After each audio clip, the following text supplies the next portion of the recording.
intimate conversations with wedding professionals as they share their stories, insights, and tips from inside the wedding industry. We'll chat about how to be authentic and that it's okay not to be perfect or run your business like someone else's Instagram. Let's dive into the privilege it is to serve our clients and discover the talented creatives that make up our community. When we share what we know and who we are, we better serve our couples as a wedding day team, as well as each other. Simply put, Be Fabbo. Now here's your host, BobbiBrinkman.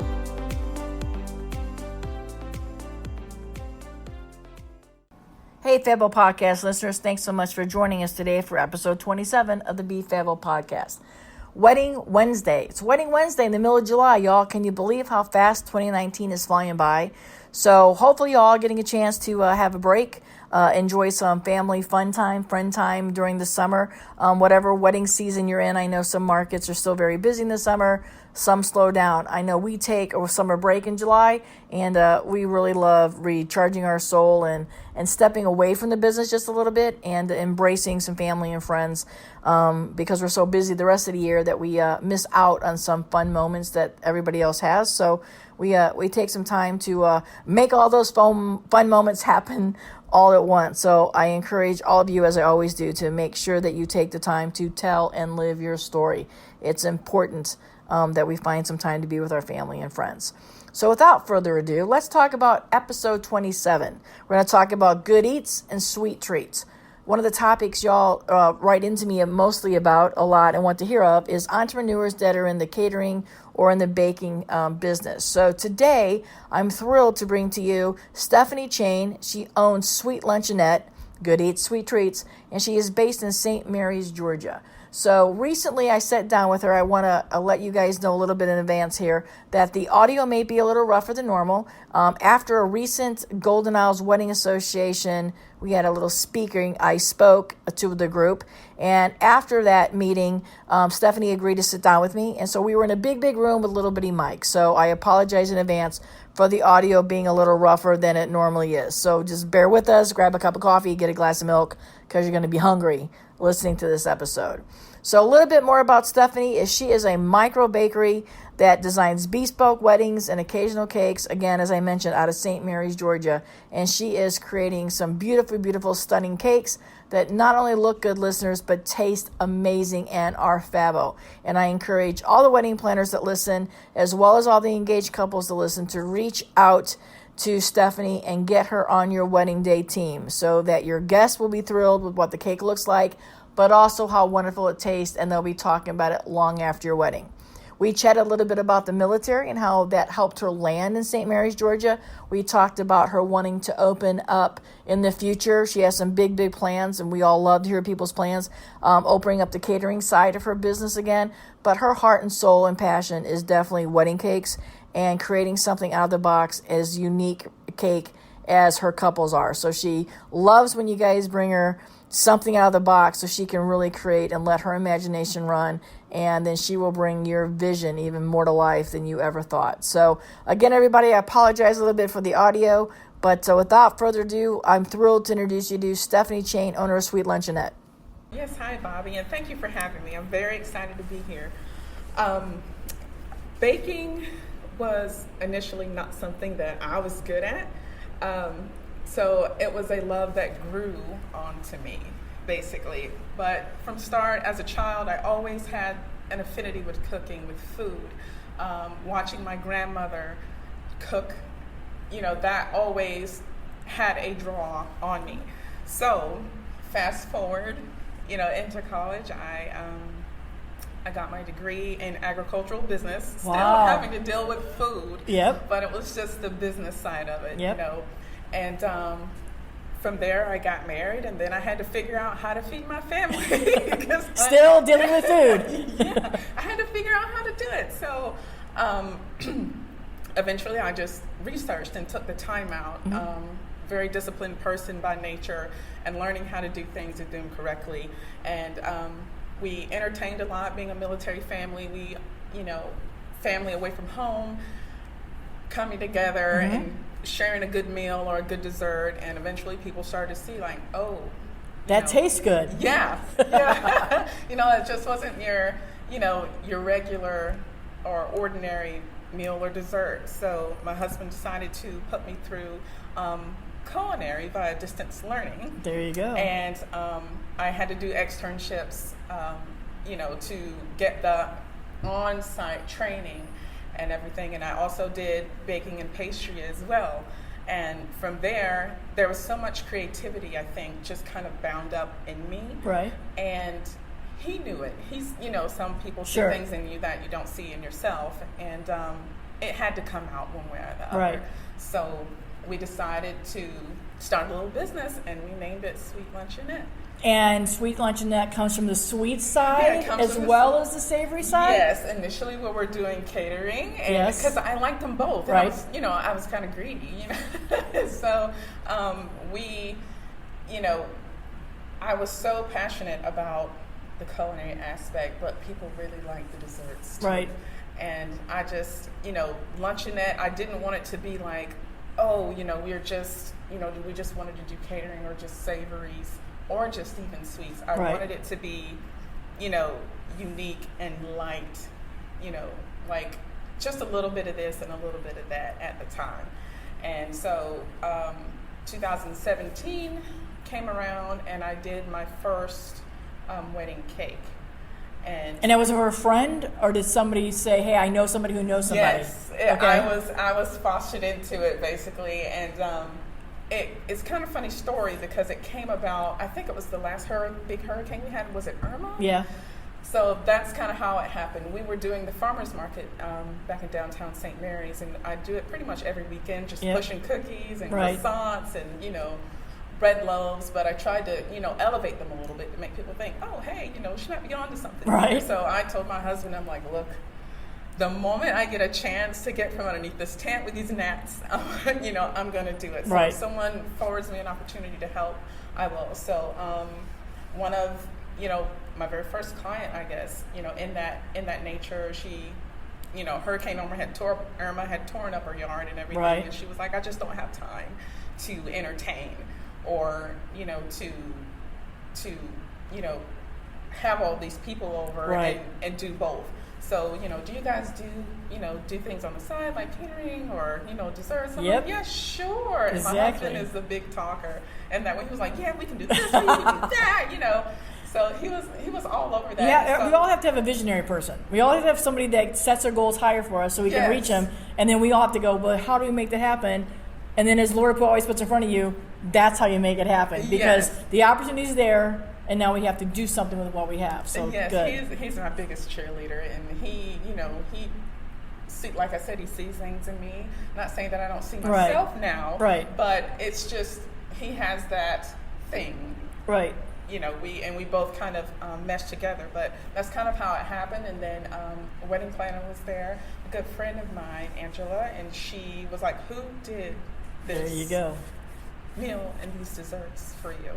And they gave her my card, and she was like, "I have, a job for you if you're willing, to take it." Right. It was wedding cake, and I was nervous because I had never done it before, Right. and it was new to me. But mentally, I was prepared for it. I was like, sure, just let me see the image. If it's within the skill set, of course, I'll be able to help you out. And I did, and it was great. And not only did it look good, but it tasted good, which is the key to success in the wedding cake industry. Yes, it is. Like people, because I was actually there doing that wedding. Right. So I sliced the cake up, and people were like, who did this cake? And it was a pound cake. There you go. The first one. And, they were trying to find me on social media, and they were, people were coming up to me like, why?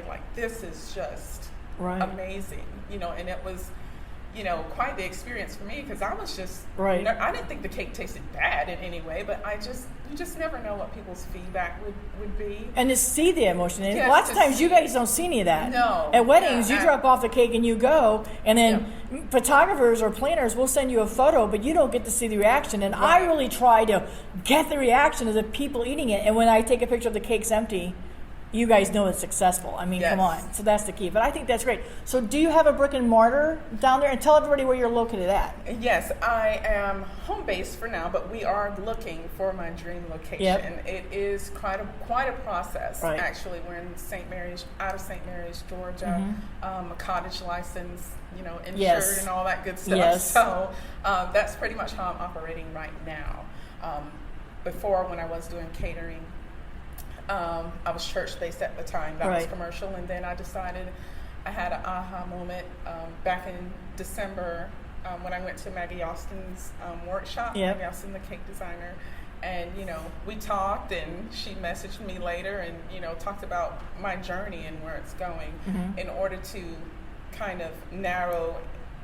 I'm a firm believer of striking while the Right. while Right. the iron is hot, and putting all of my efforts and efficiency, in one concentrated space. So I think that was for the best right now in the season that I'm in. Sure. To do that. So yes, we are home based for now, but like I said, we are looking for that dream location. Oh my gosh. Well, and you're in an area that does a lot of destination weddings. So Yes. are you going to Florida sometimes for weddings? How far is your reach to deliver your beautiful cakes? Probably, right now it's been from Savannah to Florida. Yep. To, right in the Yulee, Right. Nassau County area. Gosh, as and far about as how I've many been. wedding cakes are you doing a year now?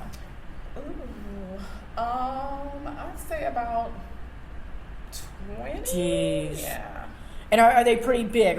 We talked earlier, you attended a little presentation I did this morning, and we talked earlier, how many of those weddings are you seeing the wedding cake as well as a groom cake or accessories to desserts? Is that something this market is really showing you to be truthful? Yes, I'm seeing right now, like, more people are starting to ask for those things. Yep. Like, they're trying to get out of just the wedding cake Yep. or that, that one token, structure there sitting in the middle Right. of the room where everyone can look at it. They want more of an experience, Right. which I'm all about an Right. experience too. So people are looking for, those donuts or those macarons or, Right. or those cake pops or something really special that might be dear to them from childhood. Right, exactly. Yeah. I say it's got to be a memorable. Because Yes. I think a lot of people are getting away from the wedding cakes, is like we talked earlier, because people are just them tasting like crap.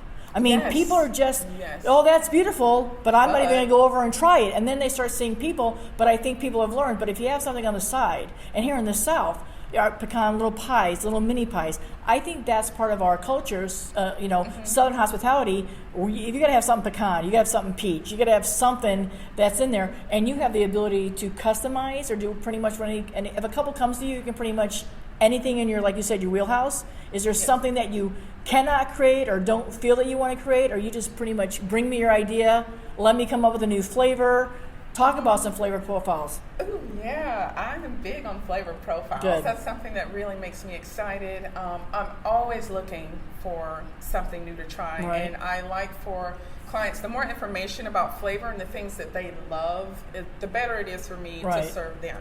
So a new flavor that I just came out with, to talk with the client about it, they get kind of standoffish, Sure. but then when they taste it, they're like, oh, Wow. this is something And else. nobody So- has tasted it before. My guests are Right. going to love it. Yes. Right. And so it's called, I call it black tie cake. Okay. And basically what it is a black cocoa cake. Wow. With black cocoa crumb with white chocolate ganache and semi-sweet chocolate Wow. ganache with a vanilla buttercream. So with Man. all those different, and it's striking when you see it. Sure. Because, the cross section, it's black, Right. literally black and white.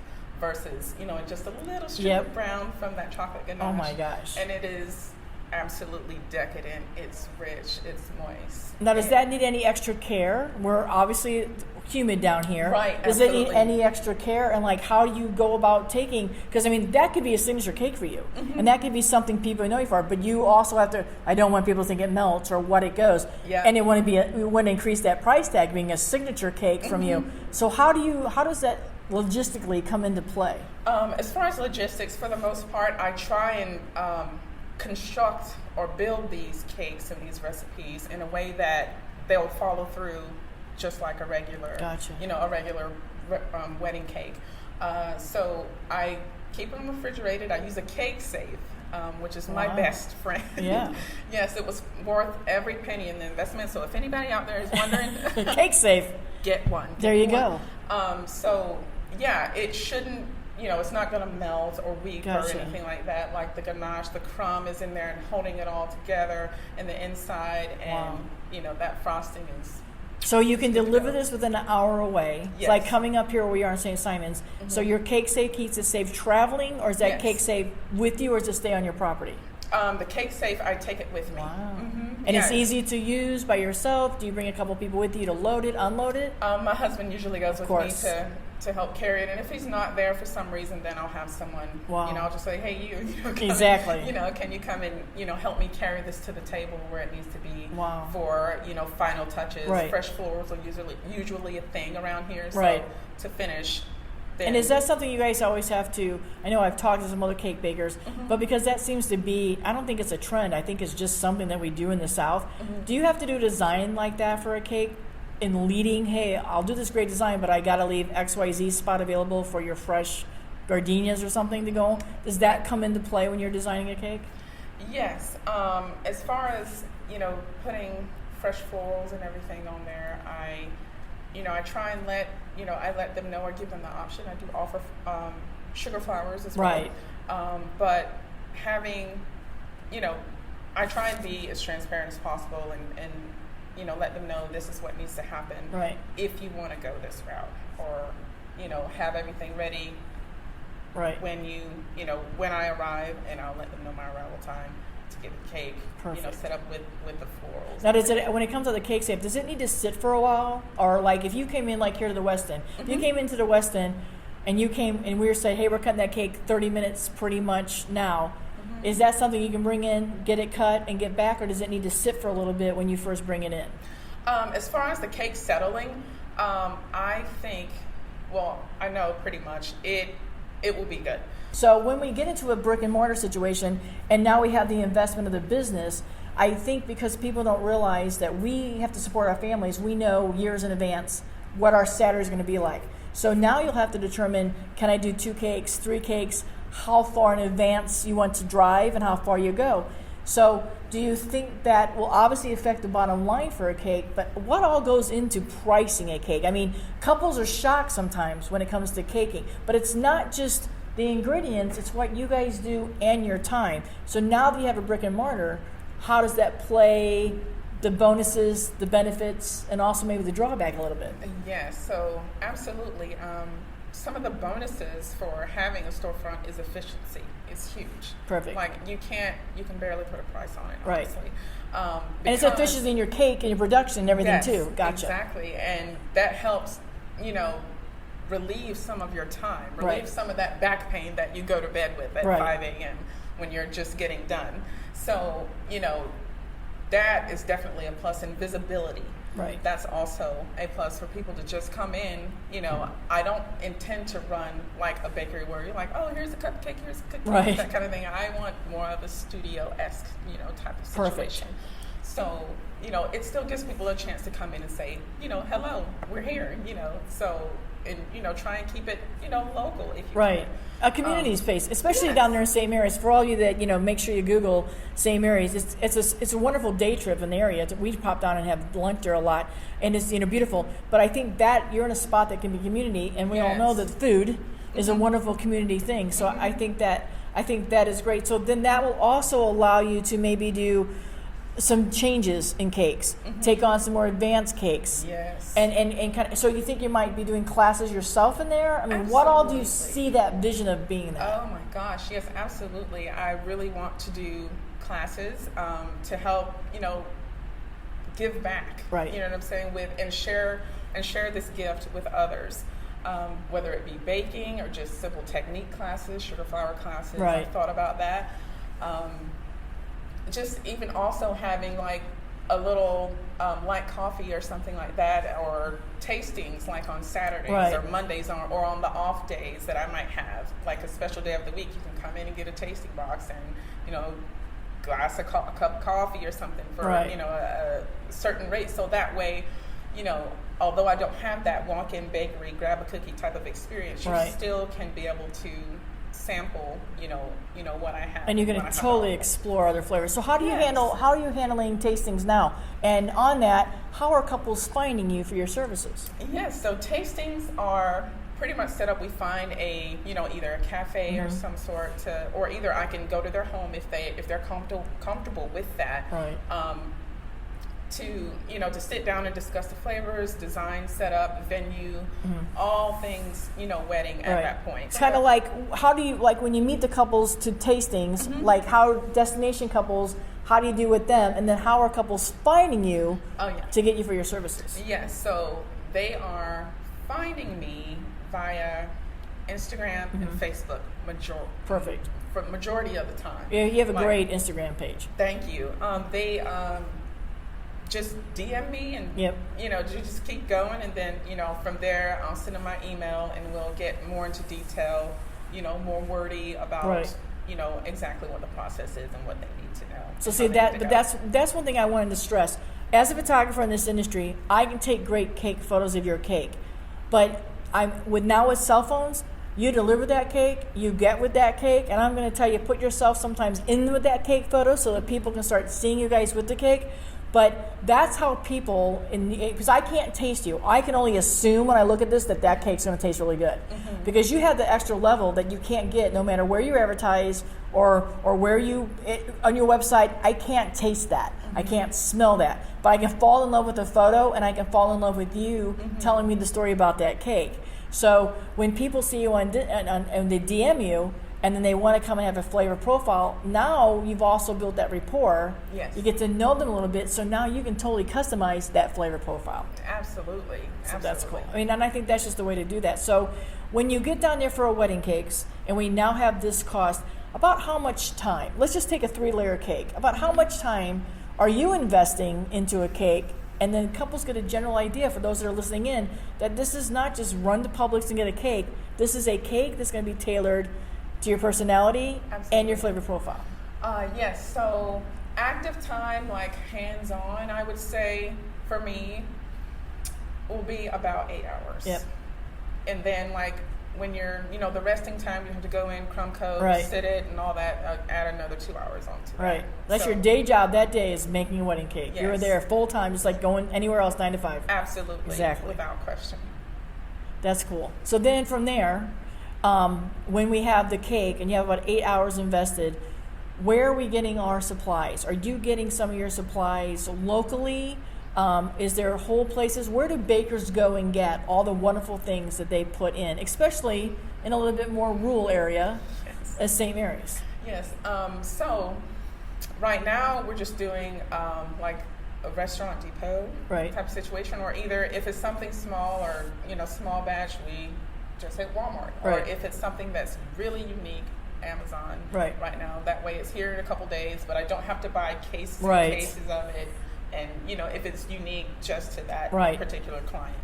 So I have though found another area where I can get stuff from, Pastry Depot up in Atlanta, and I created a good rapport with them, and they let us taste their chocolate, and oh my gosh, well, that's the way to do it. Again, because no matter where you guys are or where you're from, people can't taste it. So I've got to come and taste it. And then I have to like the taste first, and then I have to see your design. Because you have to put the design on paper. You're not able to put the design in front of me where I can see it.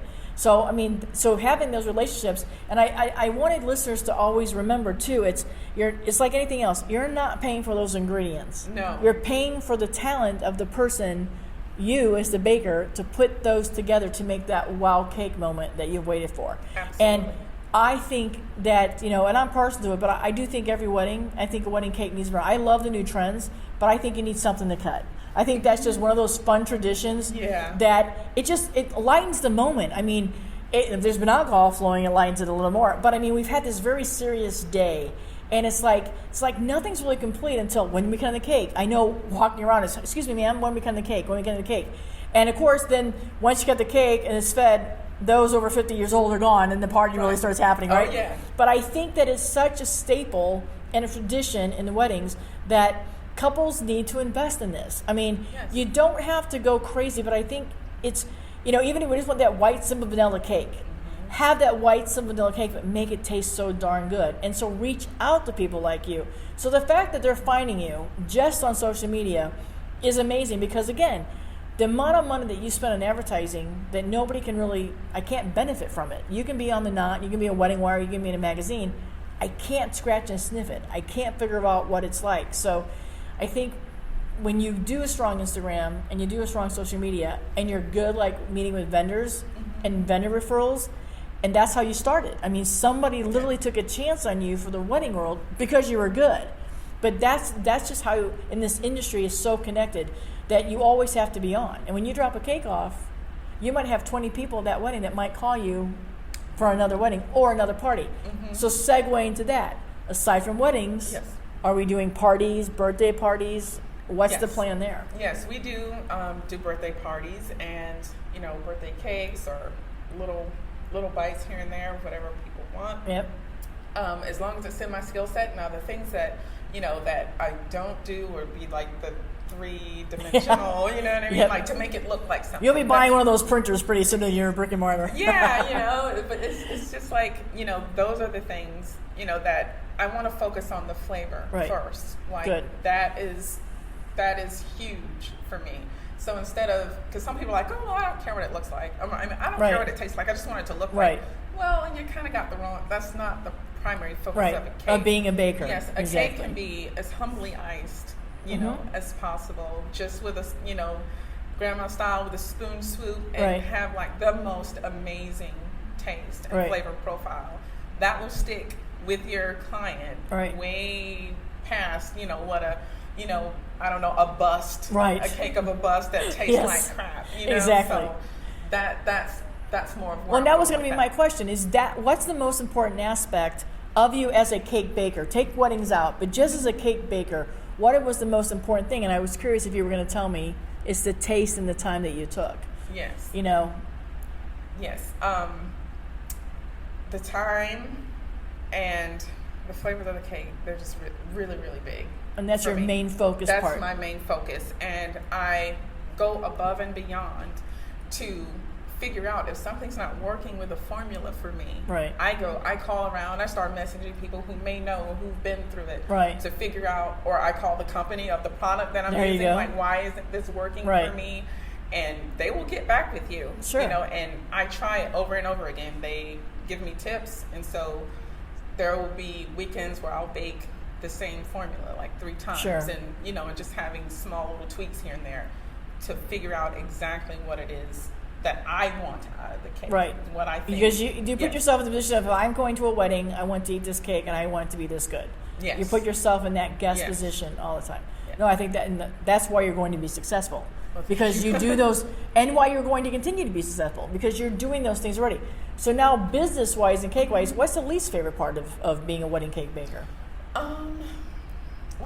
Being the least favorite part would probably be just me being probably concerned, like, would I, will this live up to their expectations? That's something that, you've, even after you've done all that you can do and expended, everything that you have, and your energy and your time and, all of your efforts from talking to them for months before, all those late night, emails and all of that, like, did they really get? Well, because you can taste the batter, but you're not actually tasting that cake delivered in your cake safe on that day, sitting somewhere. You're not actually tasting that. So you have to just trust that you did the right thing and you leave it all on the table. Yes. And you put it on the cake. Yes, absolutely. That's the thing. It's like, did it do what I meant for it to do? And most of the time, it does. And I get phone calls or I get emails. That was the best cake I've ever had before in my life.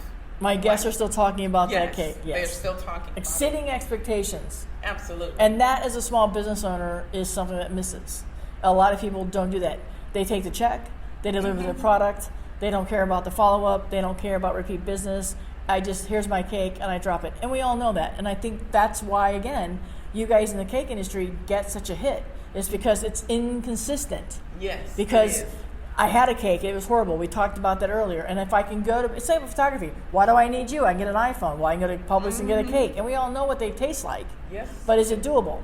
So I can tell you as a vendor, there's been times when we've talked about costs across the board that I'll be like, hey, look, if you can't afford a full-size cake, let's at least talk to a baker about something smaller in your vision.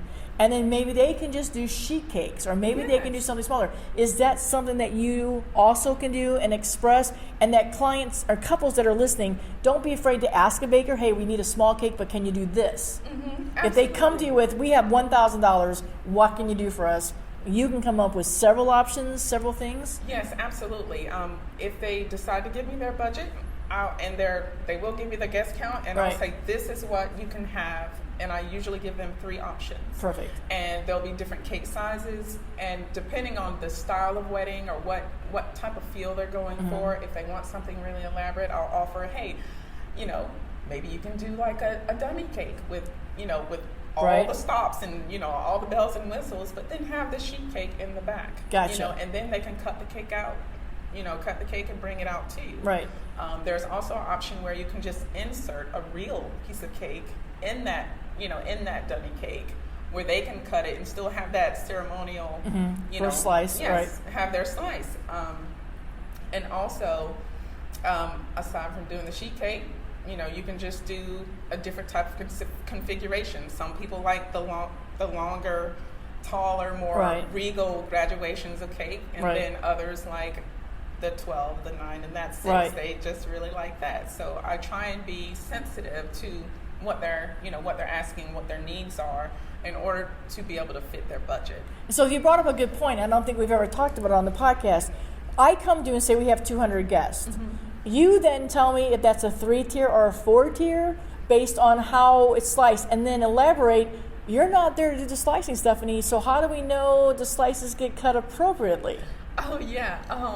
That's a good question. So when I deliver my cakes in Cake Safe, I have a printout for them, for whoever's working for that day, and I always send an extra box for when they carry the cake away. But also in there, it has the care instructions on how to cut the cake, how the cake is supposed to be portioned out based on the serving sizes of what they paid for. Yeah. So, there is no confusion. There should be no misconceptions on how to cut the cake, and I try and do it the neatest way as possible, which is slice down and then do the smaller squares instead of cutting a big circle. Because that is how it's done, Stephanie.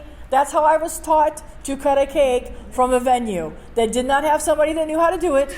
I put the cake in, and then I cut the slivers, and then the whole middle of the cake goes to the trash can. Because there's only a little bit of icing on it. And I think guests see this and go, why am I spending all this? Oh, we're getting married. We're not going to do that. Look at all the cake that goes to the trash. Because that, no offense to all the venues that are listening, that's how venue people, catering staff are cutting cakes. Oh, wow. And I'm telling you, in this area, that's the only way I've ever seen it cut. I've been in other areas of the country, and it's cut differently. So, and I'm going to be honest with you, I've never had anybody tell me that they have sent a sheet to go with the sheet, to go with how to cut the cake. I've never been told. Usually it's like, well, who's going to cut this? We don't have that. Because venues and some planners, they charge a cake cutting fee. Yes, they do. Now, is that something that, if you need to stay, because now it involves time with you, and as you get your brick and mortar and do more weddings, how do you drive up to St. Simon's, which is a 45-minute drive? You can't hang around for 3 hours to cut the cake unless you want to go on the beach and do something else. Yeah. So there has to be a price to that. So is that something that you offer that will help get your cake maximum exposure, perhaps, is the word? Yeah, I would charge a cake cutting fee at that time if I were to stay, but usually be by the slice. So, exactly. Per serving, I might add probably just $1 on to that serving, but that would make it worth my time for being there at that moment. Right. So I try and keep my Saturdays free, for that reason, if something happens or if they need, that. Well, see, this is my aha moment, because I never knew that. I just thought you guys always said I want a 3-tier cake, and you make a 3-tier cake. I did not know that you actually build it with how many guests and how many slices. So again, it goes down to, you have probably put this down to a perfect science, but I'm sitting here taking the pictures, watching the whole bottom of the cake not get cut because we cut the pieces on the other two labels so small that now we have all this cake left. And again, I understand now from a couple's point of view, that's a waste of my investment. I did not get all my cake. Mm-hmm. My guest did not get all my cake because it was cut improperly. Yes, and that is written in the contract as well. Like, please be, cautious or knowledgeable on the amount of the serving size of the cake. Like, it can't be, my fault if someone cuts it too big or too small or what have you. Or does it cut it all? And please, guests, please come chop this up. Yeah, exactly. So that, I had to make that clear. Like, this is what my intention was, as far as, scaling this cake for you and designing this cake at the appropriate size in the design likeness that you wanted. So, wow. Yeah. That's my aha moment, because again, I've been in this industry for 37 years, and there's certain markets, but down here, I watch catering people come, and I always have the whole bottom layers always left. And I mean, it's left all the time. And so it never dawned on me that they were just cutting it improperly. And so when I hear couples, and again, I hear this. I hear it. We're not going to do that. Or Bobby, our budget, we're going to do this. We don't have time for a cake. And now that just cements it to me that this is why. Because this is what people are seeing. They're not seeing it the right way. You need to do YouTube. Maybe send a video with your bride and groom saying, this is how you cut this cake. And then they turn that into the venue. Because all these venues, no offense, sometimes it's just a part-time person cutting it down. Right. It's not always a caterer. Right. It just depends on who's cutting it and taking it back and bringing it back. But I love the fact that you're also offering, now do you offer the fake cakes? Do you have those available that people can take and then bring back to you? Yeah, if they wanted to, yes, I could design one and have them, quote unquote, rent it, I guess, right, and then exactly. Bring it back. Yeah, that's because I do see a lot of that where we do, and I do the fake slice part. But see, that's what I want. I want listeners to understand, and I want vendors to understand that I can still go to you for your service and just trim it down. But let me still do my service, but come to me with all your options. Say, hey, we only have $1,000, Stephanie, and you can go, well, you're not going to get 15 layers. But I can give you 4 with a sheet cake. Right. And then I'm getting quality, good, and everybody's experiencing it. So do you find that is also a hard part of being business, that they don't tell you their budget? And why aren't they telling you their budget? Yes. Education-wise. Oh my gosh, let me tell you. There's a very weird, I don't know if you'd say stigma or like this assumption that wedding or cake artists are like used car salesmen or something. Like, there is a bottom line that we have in the back of our head that, we're willing to take, or I have this much money left over, I'll get a cake, but if you can't do it for this amount of money, I'm walking away. Yeah, like, jeez. They feel like, and also if you add wedding, like that's the key word. Exactly. If they add wedding, like, I'm going to bump the price up like 30%, like that doesn't happen. Right. Like, that does not happen. No, people, I'm telling you, destination wedding, add another 10%. Island destination wedding, listeners, 90% of the vendors that I work with, and I know, we're not doing that. We're in the business. We're in the wedding business. We're not adding just because you put the word wedding in front of it. Right. It's insane. So, I try and, in order to get the information from them about the venue or what have you, clients I've talked with in the past, I just have to know exactly like what's going on, like what's the occasion, So, but they just don't want to say sometimes that it's for a wedding. Well, I was told that if they're reading these blogs and everything you read is not true. Right. Oh, well, it's going to cost more if I say wedding. No, not necessarily. You're getting married and you're having a cake. Hence, we call it a wedding cake. A wedding cake. Yeah, exactly. Yes. So with budget, no one ever really mentions their budget. I can ask till I'm blue in the face. I don't know why. Right. They just don't. So I just pretty much give them some options based on, their party size and the design of the cake, and I'll send them an invoice online. And if they want to go with it, they go with it. And if they don't, they don't. There are a lot of people I see that expect me to be, grocery store, prices, which I'm not, because it's a lot of hours into this. And they don't even bake their cakes there. Right. So. Yeah. That's why it's called Wedding Cake Baker. Yeah. All right. So now let's dive in a little bit too about, you're an African-American cake baker, a wedding cake baker. Have you seen down here in the South is that, Has that been an issue? Has anybody ever questioned, I only want to do African American cakes. Do you also do white couples cakes? Do you get the same kind of questions that we get? Is I'm African American, Bobby. Do you do African American weddings? Do you see that as a reversal role? I personally, I'm open to all, and I provide services to any couple. As far as what I've experienced, the clients that I usually have are generally white, white people at the moment. I've only had like maybe one black couple like this entire time that I've been doing right. this. I kind of, my interest is I know, as we were talking today, people sometimes stereotype industries. Yes. And if you're an African American baker, well, all African Americans must go to you.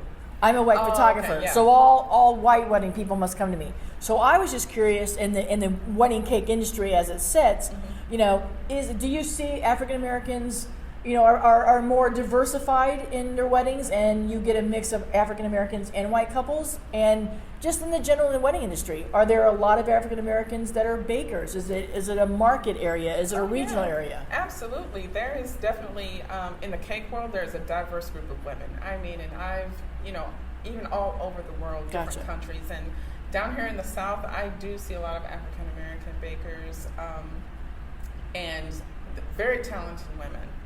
And they have, their talents are just the same as anyone else's. And for me, I'm in this area. I'm I feel like a bit of a unicorn. Right.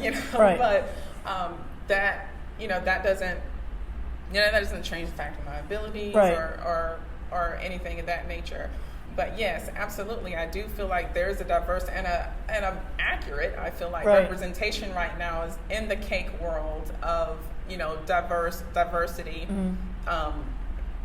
diverse representation for the cake industry. And I think you're seeing more women, because a few years ago, most of the wedding cake bakers were men. Wow. I mean, I know in Chicago and St. Louis, when I worked in the markets, those cake bakers are male. And in my industry, when I started, everybody said you'll never make it because you're a female. And now look, wedding photographers are 90% women. So I mean, even higher than that. So that's why I was just curious. It's like, are you being sought out from African American community to be their baker? I mean, do you think people are searching out for you, or they just don't care because your cakes are just that dang good? Yes, for the most part, they just don't care. But exactly. But I also see a little bit of traction with within the community. In this area, there may not be a whole lot of representation for people who do the things like me in the African American community. So, I'm just there in the loop. So, like, oh yeah, she's great. Right. And it's kind of like me. African American is so far down your list. You're just the best cake baker in the area, and that's what I want to go to. Yeah. No, and I feel that way. And I mean, that's what I wanted to. I mean, diversity in the wedding industry, we're growing and becoming. But I think sometimes, as wedding industry people and pros, I'm just so used to, I know you, I know somebody else, I don't even think about the color of skin, their ethnicity. They provide a service that I can count on, and I trust my clients. They're going to show up, give me 2,000%. I want to tell my couples, this is why you want to go there. Right. So it's good to hear that. I was just curious, especially in this area. It's like, I know we're growing, and I know that it's always diversified. I think we're doing a really good job of making sure we're all equally represented. But it will break it down to depending on where you live. I mean, you're just going to have more African Americans in some sections of the country than you're going to have. I mean, just depending on where you live. That's the nature of the world that we live in. So let's come up to trends. We talked a little bit about it, but what are some trends? And how many years have you been open technically for your business? Going on 3. Exactly. So that's perfect. You're good. So in these 3 years, when you started back in the beginning, trends that you saw then that you wish would go away, and some that are coming up that you're going, what the heck? And I really, you want to tell me about these cakes. I'm seeing wedding cakes like the gender reveal cakes where things are popping out of the inside, or there's molten lava or something. Expand on that a little bit. Tell us what that's all about and how you, again, handle that as a baker, getting a cake somewhere and your cake safe. Yes. Oh, wow. There are a lot of trends right now happening, new ones even, like within the last couple of months that just came up. Trends that I have I kind of want to go away is the naked cake. Yeah. I mean, everyone, they always ask me for it, but and I'll. And why do you think that is? What is the basis of the naked cake? Why did that even get started? I feel like the basis of it, I think, it came about, I feel like, at a time where weddings were just so, so much to, to so many people, as far as having excessive this and excessive that and the elaborate everything, where people were just like, you know what? I don't want any fun. I don't want any decorative, you know what I mean? And I can't decide on the flavor, so make it naked. Yes, Gotcha. exactly. So I feel like, it was probably one of those things back when... The barn weddings or whatever. Yes, barn weddings and DIY style type of things were like really hitting big, and home and garden and all of that stuff kind of just like... Bam. There it is on a cake. Right. And everybody saw it everywhere. Every time you turn TV on. Yep. Mm-hmm. And then, down here in the South, it's still a thing. It's still a thing. It's barn weddings, and then there are Pinterest boards, and whatever you like, you keep seeing more of it. Right. So if that's what you're kind of exposed to, it's going to keep showing up. And that's all, it seems like the client sees. Right. When they don't have an original idea, they want to copy something. Exactly. Right. So I think that's kind of where it came But don't you think that don't you think a naked cake has to taste really extra dang good? Yes, I do. I mean, because if there ain't nothing on it, it better taste dang good. And not all, this is going to be the driest cake I've ever tasted in my life. Right. Because let's face it, there are icing people and there are not icing people. Yes, there are. Absolutely. So good. So that one. So what's some that you like that you're seeing coming, or ones that you're doing for your own cakes? Or your own ideas, maybe? Things that I like. I do like fondant work. Yeah. I like the textures that are coming up, like the bas relief mixed in with the rough stone effect, with all the different colors and the dusting. I think that medium is very, very open to being molded into something for a unique individual. Right. This rough stone cake could be totally different from this one. Right. Every single time. Every person's looking for something, that unique stamp. Yes. Gotcha. And I think that's a wonderful, trend that I'm seeing. Right now, another big trend right now is the fault line cake, where it has that strip of something special in between, where the frosting is, covered on the top and the bottom, but in the middle it's exposed, open, where they have the gold lining going all the way around the cake, and you can see, I don't know, flowers. Some people put Oreos, all kinds of fun things, or just sprinkles. So that's it's like a memory wall. Yep. Yeah. So that's something. And how much harder is that for you to do? Because is that again assembled all together? Do you have to wait for the people to give you things to go in there, unless you're doing your own? I mean, how does that work? I would. Depending, I guess, if it was something with fresh florals, then if they wanted, the florals to match that of their bouquet, then yes, that would be something that I would have to get from them in advance, because there's no way I can frost a cake on site, in the middle of everything going crazy. So that would be something I would have to pick up. But if it's like a food item or a sugar flour or something, it would be made and ready to go. Gosh, are you seeing a lot of sugar flours? I love them personally. I mean, I think that it's just I think it's an element. And if I'm paying for my cake, I want it to be my cake. I don't want it to be my florist's cake. I want it to be my cake. So, are those always the same? Always different? Can it be any flour, or is there only a certain flour you can create? Right now, the way things are going, you can just about do any flour. Yes, and the way cake artists who work with sugar flours, they do is they go to a florist, they go to a garden, they take the flour and they pick it apart, bit by bit to see how it's made and how God put it together. Exactly. And then replicate that. Wow. On a foundation of some sort, whether it be more gum paste in itself or a little foam ball or what have you, and then I make my own gum paste. I don't, Gotcha. I don't buy the store brand, but that's fine too if that's the way you prefer to go.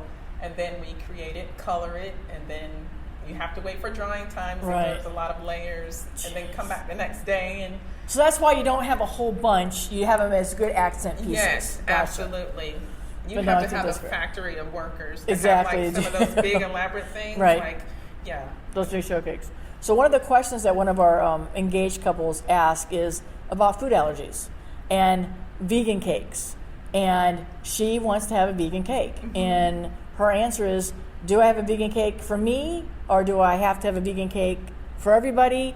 And are you seeing that there are more vegans or food allergies that are happening? And how do you as a baker address that? If a couple tells you about it, I get it. But then do you have options that you can replace something to have something? Or, is that a trend too? Do people just want vegan cakes and challenge you? Because can a vegan cake be as pretty, or is that just a vegan cake that's a naked cake? I mean, can a vegan cake still have all that sugars and stuff on it? Oh, yeah, it depends as far as the type of ingredient that I would choose for that vegan cake.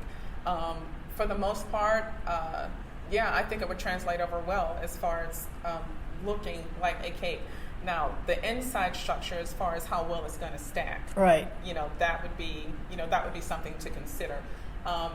Personally, in that situation, I would definitely offer a cake for her. Gotcha. Like, she doesn't have to have an entire wedding cake for her party. Gotcha. To have to have a vegan, because it's going to cost more money. So I was going to say, and why is that? Why does it cost more? Because we're obviously healthy. Yes. But why does it cost more? And is that a whole? Because I've had a couple this year. Is that a whole different process for you? Because again, what makes it vegan doesn't mean you can use the icing with the stuff that goes on the outside. So it has to be different. And then could you have, like you said, a small cake, and can you do vegan cupcakes or something else for those that are in the audience, or the not audience, but the guests that come, they just want that? But how does that make it harder for a baker to do something like that? Well, it's just more so just sourcing the ingredients and making sure you have a formula that is going to carry through well with the client on that. The ingredients they just cost more money, period, point blank, and so that's gonna run that price up. I've had clients ask for special things only for like maybe a person or two in their family, and they want it for everybody.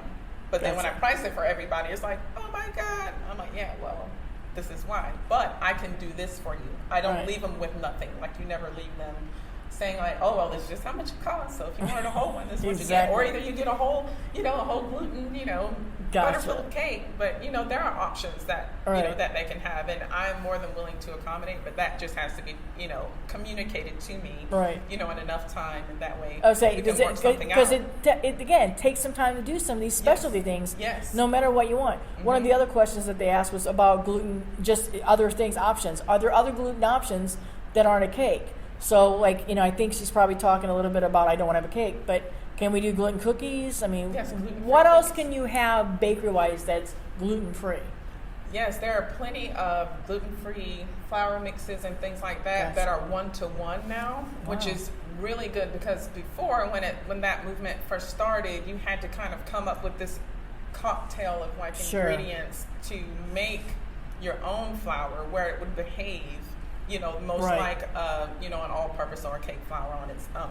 Wow. But now that you have that one-to-one, you can just go get it out of the store or what have you, and it will almost translate just the same as a. So that's gonna make it. That's gotta make it so much easier for like the girl that wants to have the bride that wants to have the cake for herself, and then somebody else. Oh my gosh!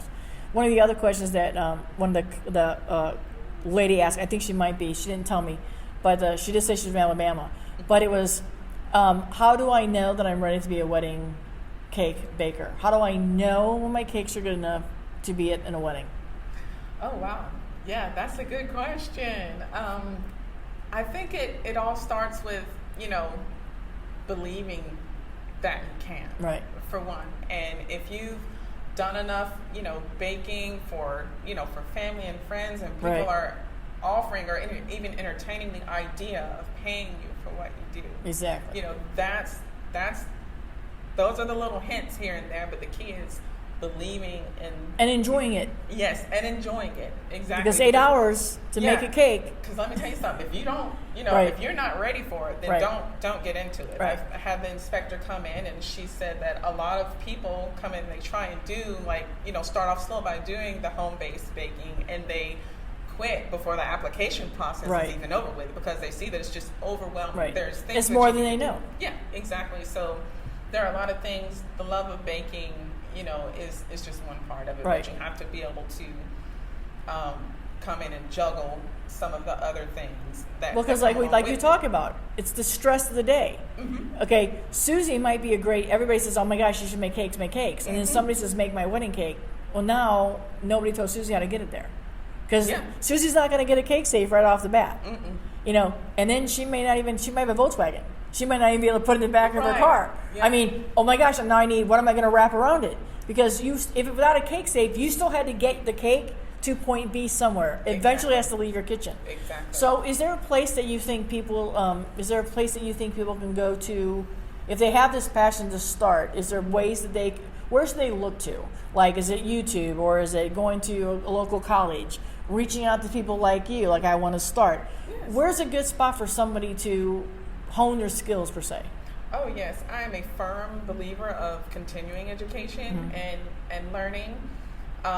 There are different avenues that you can go for different price points as well. If you wanted to go, all out and go to, culinary school and do like a program, they also have programs to where, you're just for enthusiasts. Right. And not saying that you want to go through make the whole money thing. At it, yeah. But yeah. Yeah, and so that's one way to do it. YouTube is also a great resource in order to just see the mechanics of how to even stack a cake. Right. I mean, that's how I learned how to stack a cake. Was watching YouTube. Right. So that's one way to do it. And conferences and workshops and conferences, they're also great places to start, because there are going to be a ton of people there like you who are just starting out, who are just curious, and their products and other people there who've done it already, and they can give you more insight as well. And don't be afraid to call or message someone like me as well to just get some insight. Well, because again, from baking, it's also the business side of it. I mean, think about it. I mean, I tell people all the time that I can't sometimes wait for Saturday to come so I can actually be a photographer. Mm-hmm. Because Monday through Friday, I'm doing everything else. Mm-hmm. I'm, trying to get this. I'm trying to get that done. Yes, sometimes I even answer my own phone, and I clean our own toilets at the office. I mean, it's all those things. So on Saturday, I get to be a photographer, but I also have to remember that there's 75 to 200 people that are potential customers. So I still have to have my business hat on while I'm being creative. And I think especially, again, the stress of just being a baker is one thing. The stress of being a baker and opening a store is one thing. Now add wedding cakes.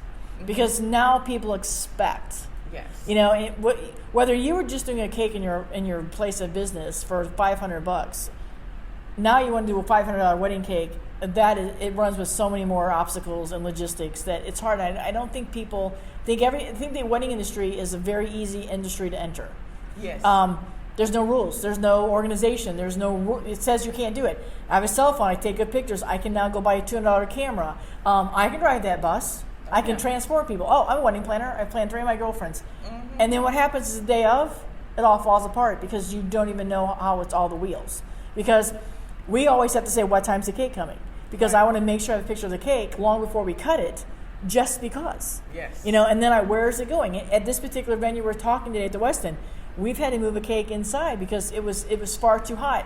We moved the cake cutting inside. But we did it all with logistics. We did it all with the respect. The cake person bakery knew we were doing this, and it was all fine, and we worked together as a team. So I challenge everybody when they want to come into this industry, come into it with, you might have been a guest at a wedding. Look at all the things that you probably did not see what happened in order for you to get that meal, in order for you to have that cake. Mm-hmm. So before we let you go, just, I want a couple things. Where do you see yourself in the next 3 years? In your business and personal, and when will that Luncheonette part come back in? Oh my gosh. The next 3 years, I see myself still doing wedding cakes, but have more of an expansive income stream with providing desserts and things for restaurants. So perfect. That's going to be definitely a big part of it. Also, we'll probably be living in a different home. Move out. We're thinking about doing that probably next year, and still being a mom personally, and supportive wife as much as possible. And the Luncheonette part come back in. I mean, 3 years, that's enough time to reconsider. Right. For sure. Exactly. And like I said, it's before, it's definitely a big part, of me. Right. The Luncheonette part. Right. But, right now we're going to keep it streamlined. And I think we don't always need to do the jack of all trades. Do what you do well, and be well. Because ideally, how comfortable, how many cakes could you? Could you literally do 50, 60 cakes a year? Yes. You know, Like I could. and be comfortable in doing that. So once you've got a few more people and you're doing 3 cakes a day, that's right off the bat, just based on what you told us. You know, that's 24 hours.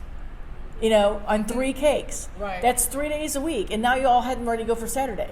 So your Thursday, Friday, and Saturday are all contained, and you still have a work-life balance in there. You know, and as your kids get growing, you can't say, hey, I can't go to your swim lesson or your ball game because I'm delivering this cake. That's right. So it turns around into how do we expand that, and how do we go? And now you add the catering side into that as well. But again, when you stay in our lanes and we provide the best service for our customers, we as the industry all grow. You know, remind our listeners where they can find you, how they can find you. Tell them about your Instagram. Okay, my Instagram is at Sweet Luncheonette, SweetLuncheonette, because everybody asks me how to spell it, you know. Yeah, exactly. It's easy to typo. And Facebook as well, Sweet Luncheonette. And I do have a website, www.sweettackluncheonette.com. Perfect. And I'm going to encourage you guys to reach out to her. She's very open. She's very friendly. She's a breath of fresh air in this industry. I'm hoping to have more of her cakes at our weddings here and around the areas. But reach out to her. Get to know her a little bit for her episode airs coming up. We'll keep you posted. She'll be giving some tips. We'll be talking about her coming up. But again, follow her along. And thanks for bringing in your questions. And if you have any more questions, DM her. She'll answer. But thanks, listeners, for joining us today. Everybody have a Fabbo weekend. Make sure you go out there and give your best and do your best. And we'll see you all next week. Happy Wendy Wednesday. Thanks for joining us. We hope these conversations will take you into your wedding weekend with a little more confidence, proud of what you do, and how you serve your clients. Maybe you even picked up a business tip or two. Till next time, be Fabbo.